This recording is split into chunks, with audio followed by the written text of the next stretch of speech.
SITREP World Briefing for June 12, 2026. U.S. forces shot down 2 Iranian one-way attack drones near the Strait of Hormuz on Friday, after Tehran appeared to try to strike commercial ships passing through the waterway, a vital choke point for global oil exports.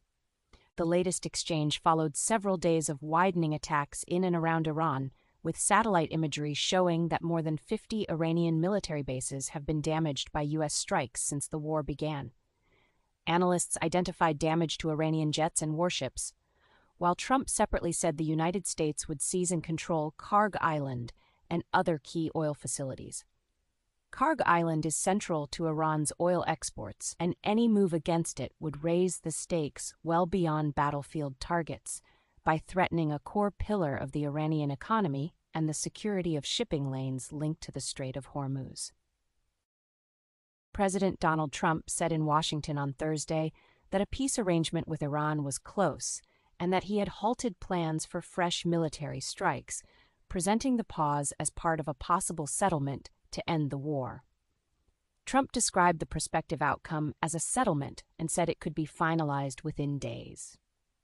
Iranian officials publicly pushed back on Trump's declaration, saying no final decision had been made and warning that reports of a completed agreement were premature.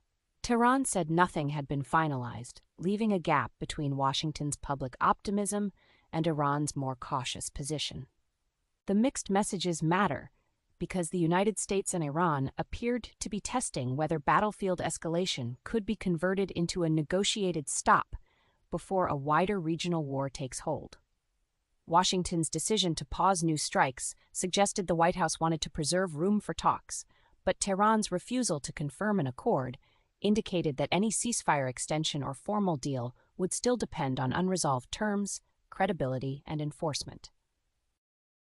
SpaceX was set for its stock market debut in the United States on June 12th, in what was presented as a historic public offering for Elon Musk's rocket and satellite company rather than a completed first day of trading.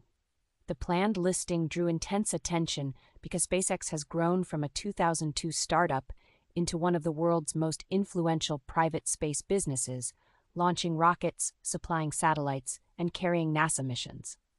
The move also put fresh focus on how public investors would value a company whose importance stretches beyond commercial launches into communications, defense-related space infrastructure, and Musk's broader business empire.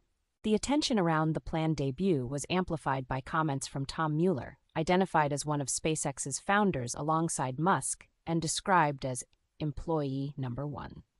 For markets, the significance goes beyond one listing.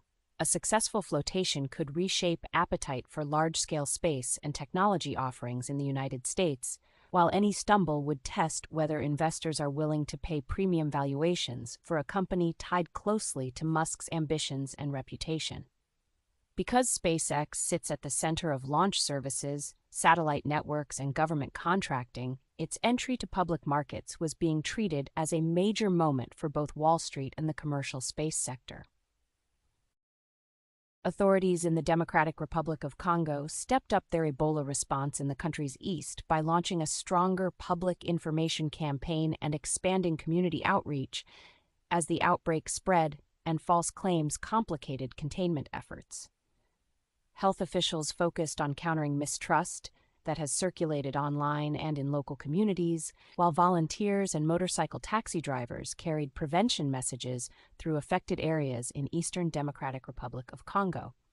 The effort reflects a familiar challenge in the region, where Ebola control depends not only on treatment and surveillance, but also on persuading families to report symptoms quickly, accept tracing teams, and follow safe burial measures. Fear linked to Ebola has already disrupted normal movement in daily life, and it was significant enough to affect the Democratic Republic of Congo's men's national soccer team, which underwent a quarantine period before being cleared to enter the United States for the World Cup.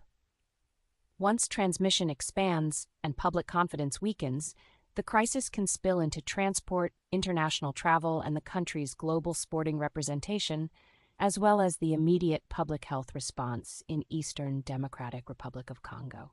Eastern Democratic Republic of Congo has repeatedly been one of the hardest places in the world to contain Ebola, because health workers must operate in areas with weak infrastructure, population displacement, and deep suspicion toward state institutions. In that setting, the government's decision to pair online messaging with street-level mobilization is a practical attempt to reach people through both digital channels and trusted local networks. By using riders to circulate advice and by directly contesting rumors, authorities are trying to shorten the time between infection, diagnosis, and isolation, which is critical in limiting further spread of a disease that can move quickly when communities avoid or delay contact with medical teams. Sources and the full written briefing are available at sitrepbrief.com.